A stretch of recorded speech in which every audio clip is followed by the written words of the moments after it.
Okay, so I wanted to get to this story as soon as I got back home from my business trip.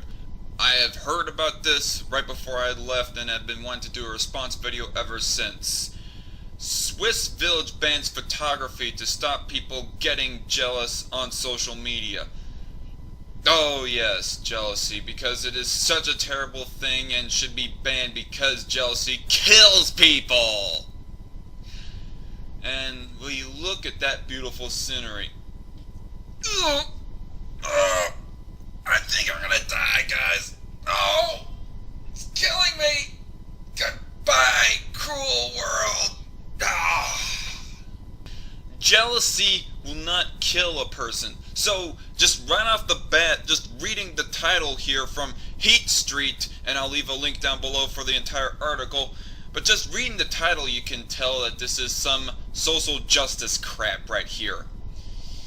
My feels. You must pander to my feels.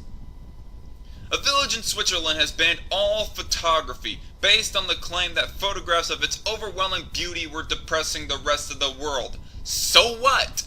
Citizens of Buryan, I'm probably gonna butcher a lot of these names, a picturesque alpine village, passed legislation officially outlawing anyone from taking pictures of its scenery this week. The villagers claim that their home is so attractive that images of it posted to social media by tourists were causing envy, sadness, and depression in their friends back home. A statement by the village's local government announced the ban, which will be enforceable with a fine of 5 Swiss francs, roughly $5 translated to US currency. The message posted on Buryan's website said, "From today on, a community-wide photographing ban comes into effect in Buryan, which comes from the heart. The new law was adopted at yesterday's municipal assembly. The reason? Photographs of the picturesque landscape, which are shared on the social media, can make other people unhappy because they themselves cannot be in Buryan." The ban was passed by an assembly of local people who voted 46-2 in favor of it. What? That much of an overwhelming majority? What the fuck is this? Like that's overwhelming majority. I mean, I'm not gonna research this, but that is more of a majority. I don't know, maybe I should check that myself to make sure. But that sounds like off the bat just like a more of a majority than the people who passed the C-16 bill in Canada to fine people if they were not to give trannies their pronouns. Makes me kind of hopeless of Switzerland. According to a press release from the village tourist agency, they hope that the mystique created by the prohibition on photography will encourage people to visit the area in person instead. So, it's a cash grab? Is that what you're trying to imply here? God. Them greedy Swedes, right? Or, not Swedes, Swiss. Damn it. Excuse me, sorry, I do not know why I said Swedes, I meant Swiss. Switzerland has an unusually strong commitment to direct local democracy, which can result in some strange outcomes. At the beginning of this year, locals in the village of Gif Oberfrick denied a local vegan the right to get a Swiss passport because they found her campaign against their traditional cowbells so annoying. Lawmaking has also led Switzerland to have a colorful patchwork of rules regulating the right to hike in the nude. Some cantons allow the practice, while in other places it can see walkers fined or even jailed. Now, I don't necessarily I'm not condoning nude hiking in any way at all, but that's their prerogative. I mean, as long as I don't see them. I mean, even if I was to see some nude hiker down the trail, that doesn't mean that they should be banned from it necessarily, that there should not be legislative action on it. I'll just tell them respectfully, "Hey dude, can you put on some pants, please?" But seriously, this really disappoints me about Switzerland, because for a while now, I considered Switzerland to be like the alternative. Like, if the United States was to ultimately go down and be destroyed, I would really consider moving to Switzerland. Even though that I hear about all these social policies and these social restrictions in their country, excuse me. And this is one of the newest ones, apparently.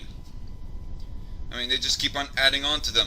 Switzerland, in a lot of ways, in a few ways, or at least one way that I can mention by name, is more liberty-loving than even the United States. Switzerland has the most pro-liberty healthcare system, definitely in Europe, but even than us in the United States.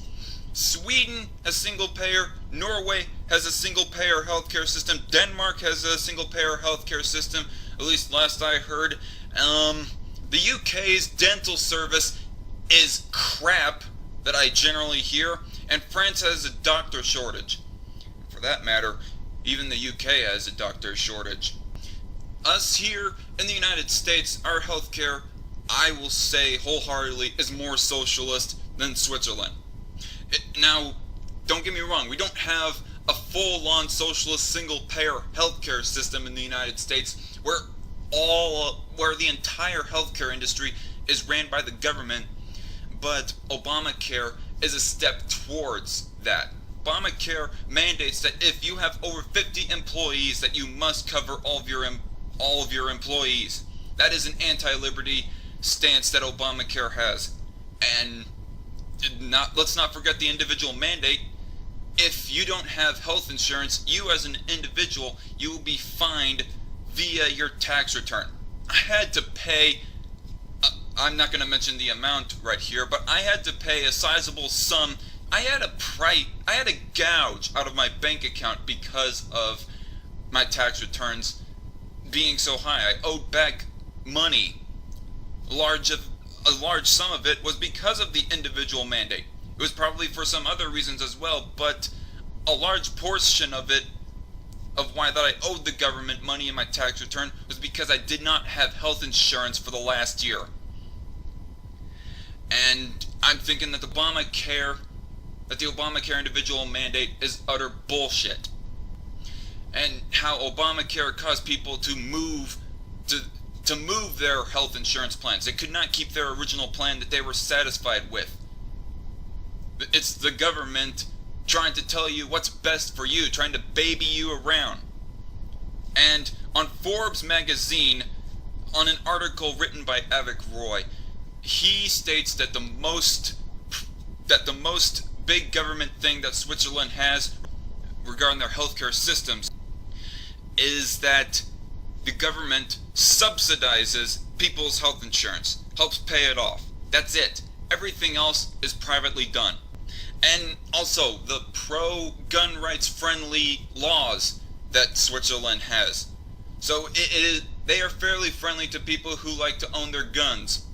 Health insurance and gun rights. Those were the two biggest issues that make me consider Switzerland to be a viable second option.